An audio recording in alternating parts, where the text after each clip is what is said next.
Assalamualaikum teman-teman semua.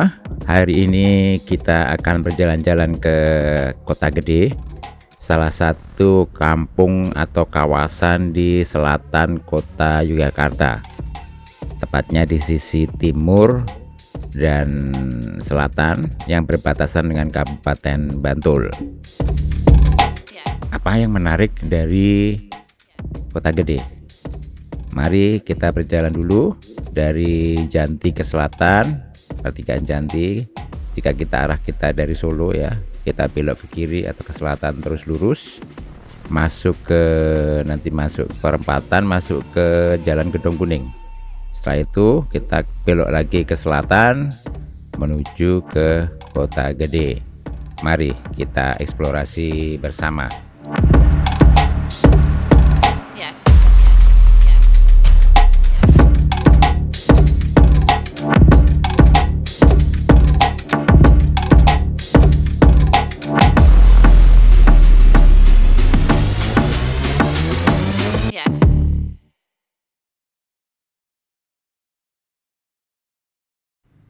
Bila kita bergerak mulai dari titik nol sebagai titik awal kita untuk menuju Kota Gede, maka kita masuk ke arah timur, Jalan Panama Senopati, kemudian sampai perempatan kita ke kanan, masuk ke Jalan Brigjen Katamso.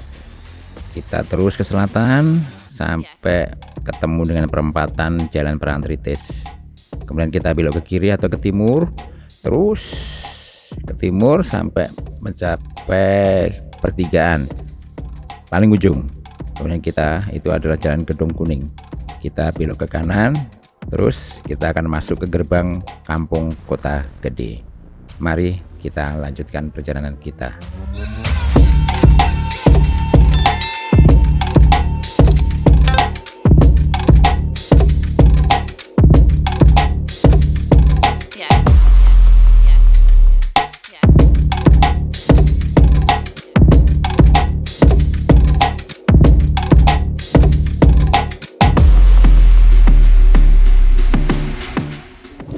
Kita sudah siap-siap memasuki kampung Kota Gede. Kita sudah mulai masuk gerbang dari kampung Kota Gede. Beginilah suasana dari jalan utama yang membelah kampung Kota Gede pada ruas jalan yang arah utara selatan. Ini kira-kira situasi pada sekitar jam 9 pagi.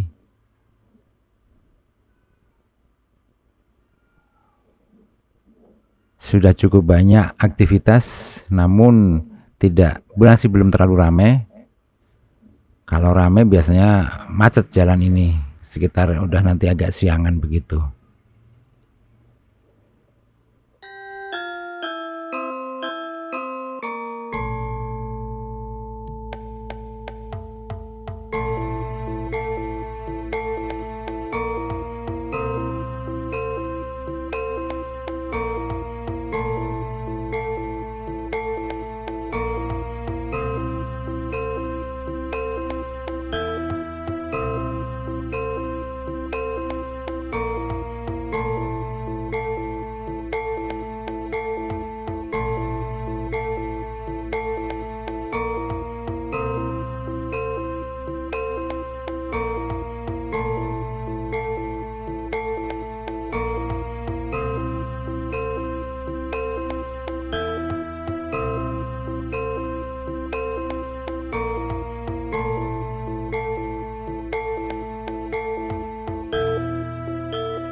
Kita sudah sampai di ujung jalan yang ruas jalan utara selatan dari Kota Gede. Kita mencapai pertigaan. Jika ke kanan kita menuju Pasar Legi Kota Gede. Di Jogja adalah umum nama pasar-pasar diberikan nama sesuai pasaran. Kalau dulu di sini biasanya hari Legi, yaitu siklus 5 harian dari hari-hari Jawa. Tetapi karena dalam perkembangannya sekarang, maka tiap hari dia tetap buka, meski bukan pasaran Legi. Ini sisi timur dari pasar, sedang yang di sisi kanan adalah pasarnya. Pasar Legi, Kota Gede. Situasi seperti ini sebenarnya masih belum terlalu ramai. Biasanya akan macet karena banyak sekali kendaraan parkir maupun yang akan lewat. Ini adalah sisi selatan dari pasar Kota Gede. Kita teruskan ke arah barat dan sampai ke pertigaan untuk kita nanti belok ke kiri atau ke selatan. Kita akan menuju ke Masjid Agung Kota Gede yang menjadi satu dengan kompleks makam Raja-Raja Mataram.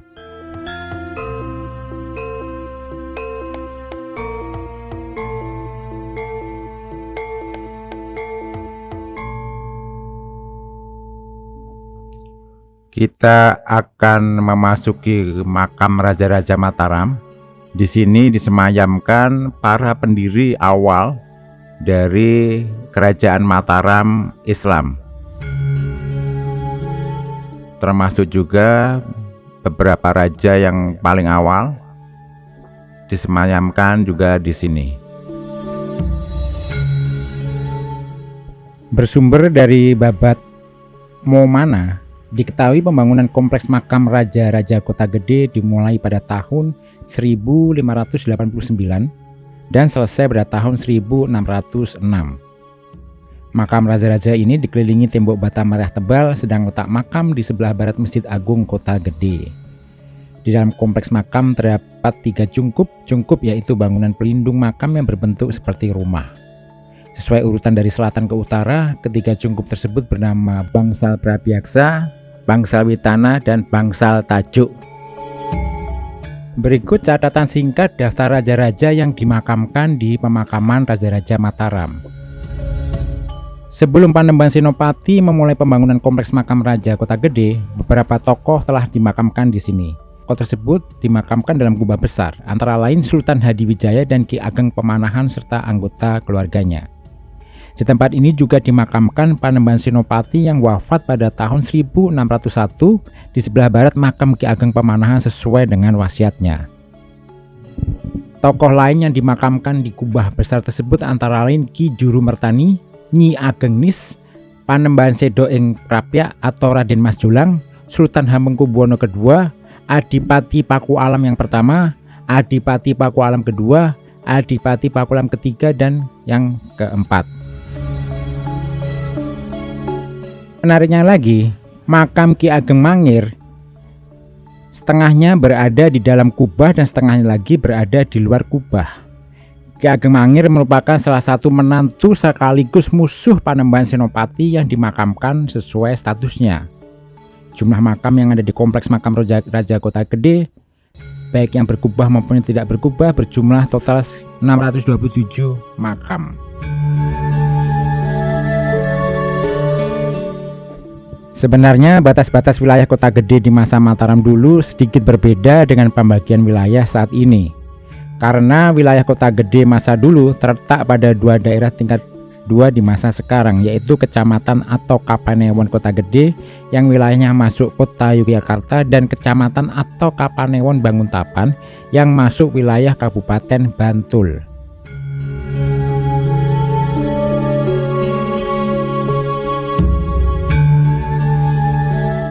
Bila kita pernah mendengar tentang Alas Mentaok atau Hutan Mentaok, mungkin dari buku sejarah atau kisah ketoprak, Alas Mentaok dulu berlokasi di sekitaran kota Yogyakarta. Tepatnya ya di sini, di kawasan Kota Gede sekarang. Alas Mentaok inilah awal mula atau cikal bakal dari Kerajaan Mataram berdiri. Bagaimana Alas Mentaok menjadi ibu kota pertama dari Kerajaan Mataram? Alas Mentaok adalah daerah hutan belugar yang dihadiahkan oleh Sultan Panjang kepada Ki Gede Pemanahan dan putranya Danang Sutawijaya atas jasa-jasanya dalam mengalahkan Adipati Jibang Panolan dan Arya Penangsang yang memberontak. Kisah bagaimana Ki Gede Pemanahan beserta keluarga dan pengikutnya membabat hutan atau alas Mentaok untuk membangun desa kecil kerap dilakonkan dalam ketoprak atau drama tradisional Jawa dengan judul Babat Alas Mentaok. Dimulai dari membangun rumah Ki Gede Pemanahan sebagai rumah induk dan beberapa rumah pengikut setianya, terbentuklah saat itu desa kecil Mentaok yang mampu memenuhi kebutuhan sendiri dari sawah ladang yang digarap mereka. Lahan yang subur dan berbagai ternak yang dipelihara menghasilkan panen berlimpah yang menjamin kebutuhan pangan penduduk desa, bahkan berlebih, dan sebagian dijual ke orang luar desa. Mulailah terjadi perdagangan dengan desa-desa lain di sekitarnya. Desa kecil yang bermula dari hutan belukar makin berkembang menjadi daerah yang ramai. Tanah ini adalah tanah perdikan, yang berarti tidak ada kewajiban membayar pajak kepada kerajaan atau pemerintahan pusat, dan diperbolehkan untuk melakukan berbagai kegiatan sosial masyarakat secara mandiri. Pada tahun 1586, tercatat anak Ki Gede Pemanahan yaitu Danang Sutawijaya mendirikan kerajaan Mataram Islam di Kota Gede dan dinobatkan menjadi raja dengan gelar Panembahan Senopati. Kota Gede kemudian menjadi pusat kegiatan politik, sosial, keagamaan, dan ekonomi masyarakat Mataram. Saat itu Pajang telah melemah kekuasaannya.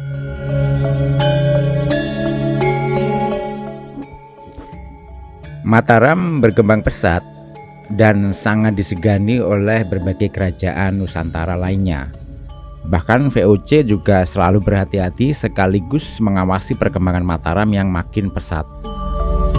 Pada masa pemerintahan Sultan Agung atau Raja ketiga Mataram, kerajaan mencapai puncak kejayaannya dan berkembang pesat, serta sangat disegani oleh kerajaan-kerajaan Nusantara lainnya. Bahkan pemerintah kolonial Belanda pun sangat segan terhadap kewibawaan sang Raja Mataram itu. Namun ketika terjadi pertikaian antar anggota keluarga kerajaan, VOC melihat peluang untuk melemahkan Mataram dengan melakukan politik adu dombanya, divide et impera. Mataram pun pecah menjadi dua melalui perjanjian Giyanti yang diteken pada tahun 1755 menjadi Kesultanan Ngayuk Yogyakarta Hadiningrat dan Kasunanan Surakarta.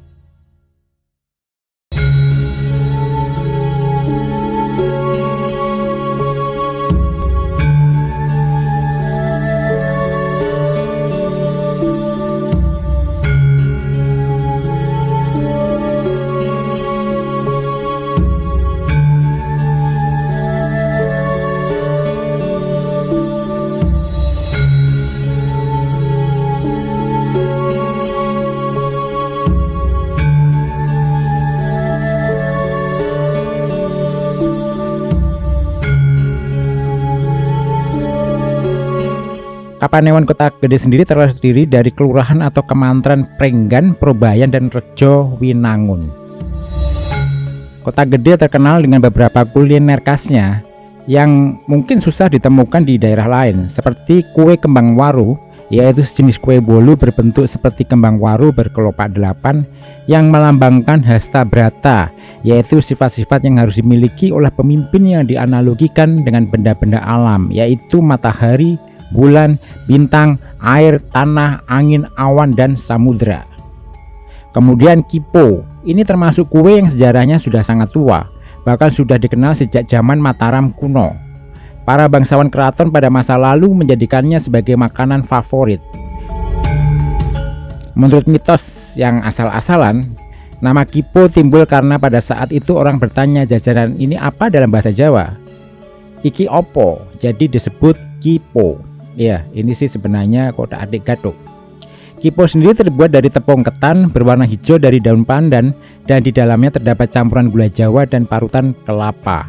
Bentuknya lonjong agak pipih serta bertekstur lembut. Rasanya manis lembut, sedikit kenyal. Cara memasaknya dialasi daun pisang dan disangan atau dipanggang menggunakan wajan tanpa minyak. Aroma khas penganan yang meresap dalam kipo sangat menggugah selera.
Jalan-jalan kita ke Kota Gede kita sudahi kali ini.